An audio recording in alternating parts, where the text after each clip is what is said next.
Welcome to the Alsco Uniforms It Pays to Keep Clean podcast, where we discuss industry best practices, celebrate big wins, and share stories about Alsco's growth journey.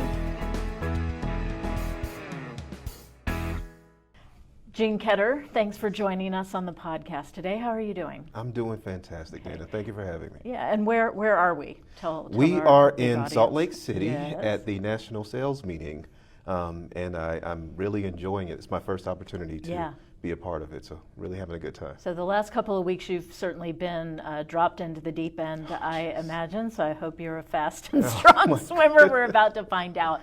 But before we get into kind of where you are now and what you think the future holds for your department and perhaps yourself and some of the initiatives, let's talk a little bit about where you've been. So you live in and around the Charlotte area now. That's correct. And you've been with Alsco just for a few years, I think. Yeah, just 3 years last week. Okay. Oh, Yeah. Great. Well, happy anniversary. Thank you so much. So talk to us a little bit about what you did prior to coming to Alsco and then what interested you in coming to Alsco. Absolutely. Funny enough, my career started in sales. So this opportunity at the National Sales Meeting, I'm getting a chance to kind of re-energize Back some to of your those. roots. Absolutely. Yeah. But for the first 7 years of my career, I was the equivalent of a regional sales manager. Had a team of about 12 individuals. We had a territory covering the southeastern United States. And we got into the early aughts. I think that's how you say it. Yes. The early aughts, and things started to slow down in our industry. And over time, I had to lay off a few of my sales reps. What was the industry? Building materials. We Okay. sold the interior moldings of homes and things like that. And as home building started to slow down, we started to see our business. And I would help them because many of my sales reps, it's been 20 years since they had filled out a job application or did an interview or had a resume. And it kind of sparked this thing in me to pursue something outside of sales. And I ended up working with a staffing company for job placement, and that's what invigorated this HR journey I've been on for the last 20 years. Probably something you didn't even know really existed as a fully formed profession beforehand. Yeah. Absolutely. Now, there are a lot of transferable skills from sales to HR. So the transition wasn't as daunting as I thought it might be. But I embarked on this incredible opportunity to work for some fantastic organizations. Just prior to joining Alsco, I was head of HR for a construction equipment distributor, and had a fantastic team. We were able to accomplish a lot of things, and then led that through COVID. And on the other end of COVID, I had an opportunity to kind of reevaluate things. And I said, what do I really want to do with my career? What type of organization do I want to work for? And I went on the search for a company that aligned closely with my values. And that's how I found Alsco. I mean, ironically, it was an article that Bob had wrote. I think it was an op-ed, and he just shared his opinion and his viewpoints on things, and I just felt aligned with the way he viewed things. So you didn't know anybody who worked for the company? I had no idea, Dana. I had no idea at all. And through that research, I looked for opportunities, and when the right opportunity came along, I put my name in the hat.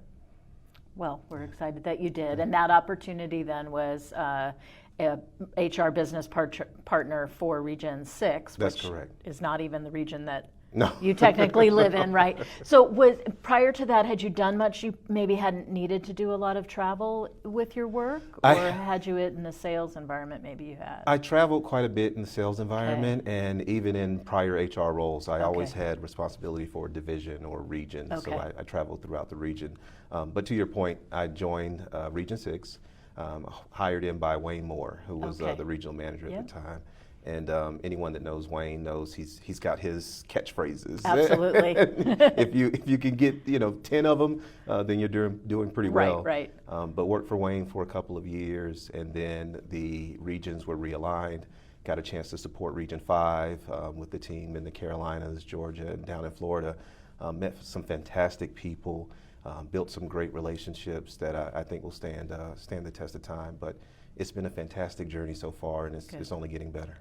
Well, I know when we first met in person, it was in Hyannis. Yes.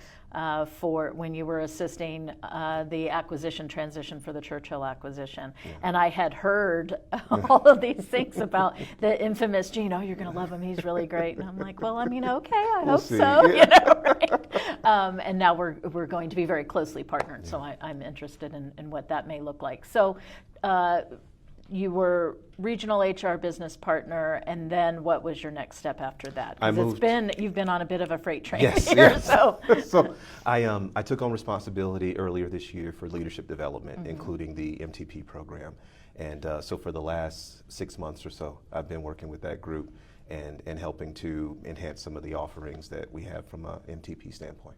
And had you been involved in something similar to that in the past, being able to develop stuff like that? Yeah. Leadership development has always been a passion of mine, Yeah. and it's always been a component of the work that I've done.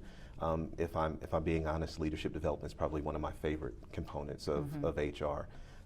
We deal with any number of issues, and there are a vast array of things that you have to understand and know. But when it comes to leadership development, when you can see someone start from A and work their way to Z, and you had some sort of small part in that, right. That's extremely fulfilling for me. Well, and I love building out those offerings for us, because even as old of a company as Alsco is, we really don't have not had in the past a formal offering like that. Right. A lot of the training and support has been more around operational experience, which is key to being successful, but it's not the only thing. Absolutely. And so I think sometimes people think about soft skills as, they read that word soft and maybe think optional or unnecessary, and I think that's wholly not true. And the more sophisticated everybody gets and the industry gets, the more important it is that we build in those leadership development. So where did you imagine taking that, and kind of what was the start of that journey for you over the last 6 months? Some of those skills, Dana, just come natural mm-hmm. to certain people. Like you have a certain demeanor and a way of doing things that you put people at ease. And even in the most hair-raising situations, mm-hmm. you're that calm hand that keeps everyone at bay. Now, the rest of us have to work at that stuff. The rest of us need that development component. And, Alsco has a workforce that's entering late stages of their career. Yeah. And so we've got to find a way to capture some of that tacit knowledge and to make sure that this next generation of employees that are coming along have the opportunity to develop those soft skills. And I say soft skills, but they're really leadership imperatives. Right. That's a better term, thank you, because soft skills has always kind of gotten under my skin a bit. They are what they are. Yeah. You put a different label on right. it, but they are leadership imperatives. I mean, when you think about the number of generations that are operating in our branches today, when you think about the number of employees and how much we've grown, even from a sales standpoint, like we're talking about today. Well, just the speed that everything changes. Yes. Yeah, you need technology. So the ability, different toolbox to get you through all of that. Absolutely, that ability to communicate, that ability to lead through change, mm-hmm. that ability to get a team to gather and congregate around a common shared goal. That's a unique skill set. Yeah. And we want to hire individuals with potential, but we want to give them the development they need. And development for me is more of a journey than a destination. Sure. You never really arrive, in right. my standpoint. There's always opportunity to get better. Yeah. Well, and it's a false summit is the way I think of it, right? So you're climbing, you think you know what the destination right. is, but the minute you get there, you're like, oh, now that I'm seeing it from this vantage point, there's more road to go, which is great. Maybe frustrating in some respects, but it's also pretty great in terms of having a long career and a long life. Absolutely. I mean, those are life skills too. So roll forward 6 months only, and 6 or 7 months.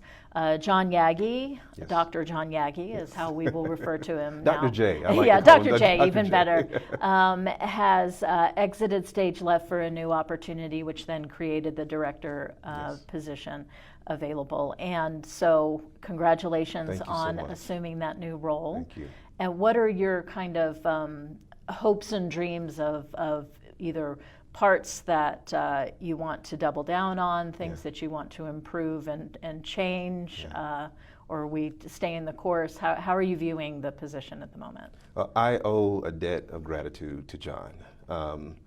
not only for creating the opportunity for me to, yeah. to take on Thanks this for role. leaving, buddy. Yeah, no, he will But, be sorely missed. But leaving the team in really good shape.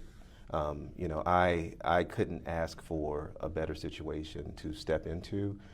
We have strong leadership in all of our key positions. We've got great tenure in those roles, just a plethora of knowledgeable professionals that know how to do their job. The way I like to describe it is there's nothing broken that I need to go in and fix, but there are areas that we have an opportunity to enhance. Sure. This environment is constantly changing. I look at our mission as an organization. I mean, our mission specifically references providing a safe, enriching, diverse work environment. Right. And in order for us to do that and to keep up with the ever-changing times, we have to be able to enhance some of the offerings that we do today. To point the leadership development piece, I mean, that's something that we haven't had in the past. It's essential to our success and sustainability. We got to make sure that we're continuing to make those investments. And we've had, and of course at the recent Management Trainee Conference in Vancouver, the first one that you were host of in quite rapid fashion. I think you had to get everything together, but really well done. Thank you. And Jim Kearns, I believe it was, talked a little bit about how Alsco has had different iterations of this type of program in the past. And I feel like it's just getting its real legs underneath it to really fly. And so I think there's always more work to be done, of course, but Absolutely. I think the focus is really good. So what do you think, and maybe it's too early now, I mean, you're literally like 10 days, less than 10 days into all of this, 10 working days, but what are you doing in the next 90 days? Absolutely. Think about it that way. In addition to engaging with the team and getting to know more about them and more about me, we've got some huge hurdles that we need to clear. One of the topics that we've discussed throughout this entire week has been turnover of our sales consultants.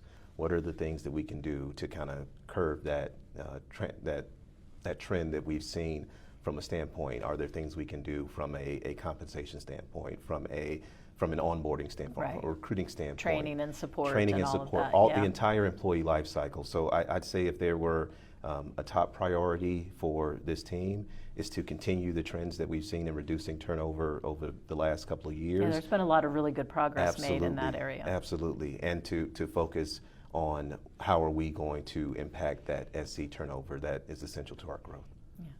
So let's talk about operations for a minute. I think one of John's particular strengths was that he had a lot of operational experience from his past work life with a competitor and then continued that on with Alsco. How much exposure did you have in your prior roles, prior Alsco roles, to the operations arena, and what do you think maybe you need to augment so that you can be kind of that highest level partner Right. for everybody who's going to be Absolutely. clamoring at your door? Absolutely.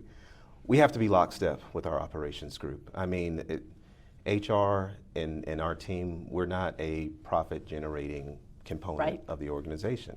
We are reliant on our operations teams, on our sales teams in order to pay our salaries. And so us being aligned with them every step of the way, the decisions we make being aligned with their organizational goals, every role that I've had the luxury of being closely tied to the operations Right. function. One of the ways that I think from an HR standpoint that I kind of separate how I operate versus how a traditional HR leader would operate is I want to make sure that the decisions we make are consistent with operations delivering, because I don't want to make decisions in a vacuum and then operations not be able to execute. Right, on yeah, finally, like, what was he what thinking was- when that happened? Yeah, well, Like, that's the guy they put in the yeah, role. I would like to talk to Eugene Ketter, please. But I've been extremely fortunate. Every role that I've had from an HR standpoint, it's always been, Gene, you have a sales background, you have an operations background, help us lean in more to make sure that we're aligned with what they're dealing with. Right. Plus, I really want to understand, what are your pain points? What are the issues that you're dealing with day out? What are the distractions and the noise that's Right. getting in your way of accomplishing things, and how can we best support that? So, I will not be the type of person that pushes forward without making sure that I engage with them. Absolutely. Yeah, I like the way of thinking about that in terms of, what are your pain points? What is the friction that you're experiencing? Because when we look at what's inside of operations and it's very efficiency, performance driven, you can't get enough weeds out of the way. Absolutely right? not. And so I think of that even when we're driving projects forward, that we're almost the front team in a way, or the reconnaissance team that you send in ahead to make sure that there are no landmines up, Right. So that when everybody comes in full force, they are just ready to do their jobs, Right. heads down, focusing on what they need to focus on, and that's serving our customers, of course, and improving the operation. So you referenced the Churchill acquisition, and that being the first opportunity I got a chance to really engage with your team. Yeah. I was impressed and amazed by their ability to adapt to the changing environment. I mean, we walked in with expectations of what needed to be done, right. and we had our roadmap. Did you find some different things? But yeah. there were some detours that we had to take, and each step of the way, your team was quickly aligned on, okay, how do we want to approach it? How do we best want to deal with it? And how do we want to communicate that to employees? Every piece of it, they made sure to account for how is this going to affect and impact the individuals who were coming in and changing their world. Right. And that made a huge difference. It's not nothing. Yeah. Exactly. Yeah. So talk to me a little bit about in different roles that you've had and at different levels in organizations, you've had an opportunity to maybe try out a few different leadership styles, or kind of figure out where you best fit or feel most comfortable. Yeah. How would you describe the type of leader that you are today, or even aspire to be? That's always been a difficult question for me to answer, because I think how I come across as a leader is really defined by the team. Right. More so than how I see myself. I know how I would like to see myself. I would like to be the type of leader where people say, Gene is authentic. I can go to him with any concern or any issue, and I know that he's not going to prejudge or jump to conclusions. Right. He's going to hear me out. I want to be the type of leader that is good at cognitive dissonance. I want to be able to take competing thoughts and be able to see both sides of the issue and come up with the right solution that's best for the organization. I'm a firm believer that there are great ideas that don't originate in my head. Right. And so let's find the best idea and path forward. I have had a chance to try different leadership styles, and the one that has best worked for me, the one that I've been able to stay true to, is just being an authentic leader. Right. that takes the needs of the organization and the team and puts them before my individual needs. Yeah. So what do you view some of your, other than the turnover that we talked about earlier, other challenges that you'll be facing over the next, just until everything kind of gets resettled, shall we say? Yeah. Leading through change, Dana. Yeah. I mean, our organization is undergoing so much change right now.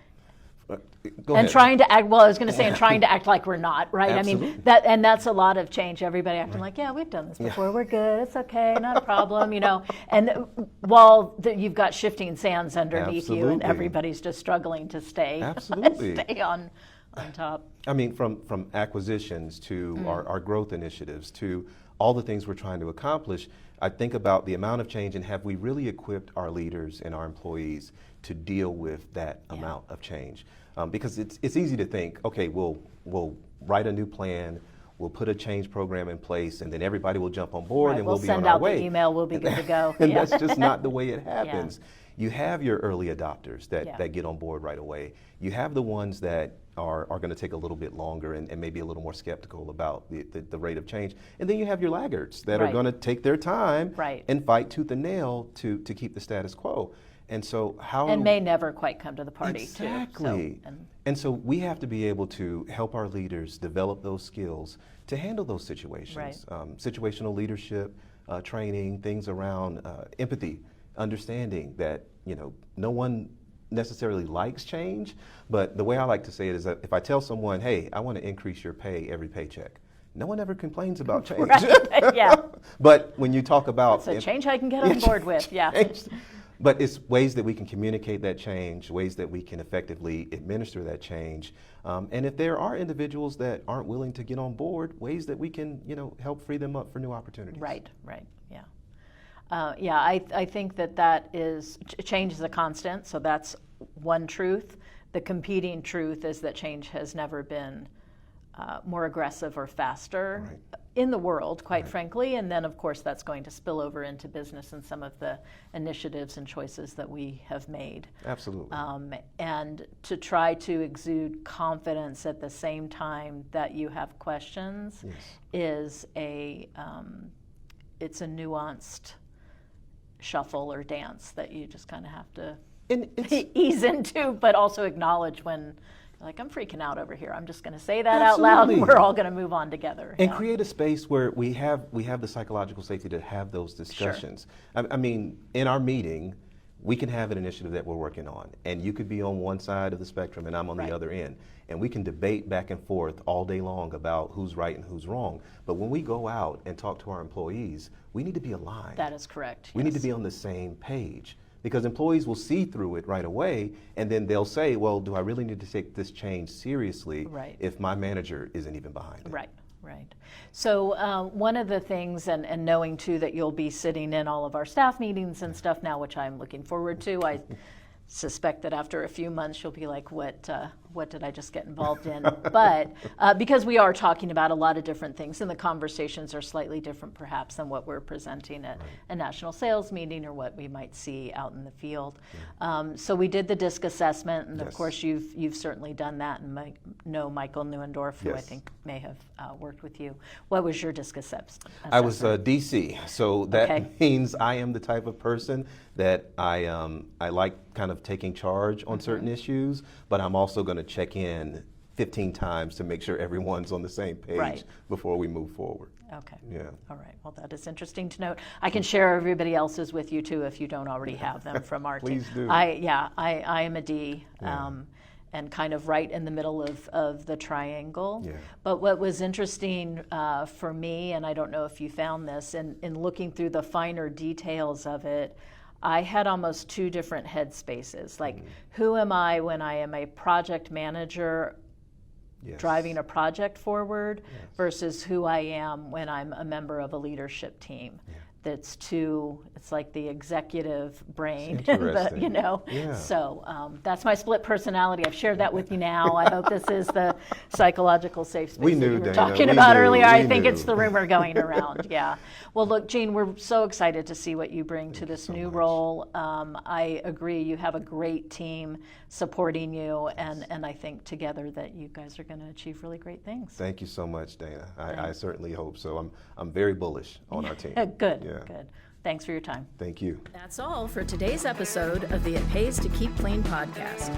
Thank you for joining us on this journey through the world of Alsco Uniforms, where we explore the growth and challenges in our industry. Tune in next time for more industry insights, growth strategies, and tales from the field. If you've enjoyed our time together, please leave us a rating and review on Spotify, Apple Podcasts, or wherever you listen to your podcasts. If you want to learn more about our services, visit us at alsco.com. From all of us here at the It Pays to Keep Clean podcast at Alsco Uniforms, thank you for listening. Stay safe, stay clean, and we'll see you in the next episode.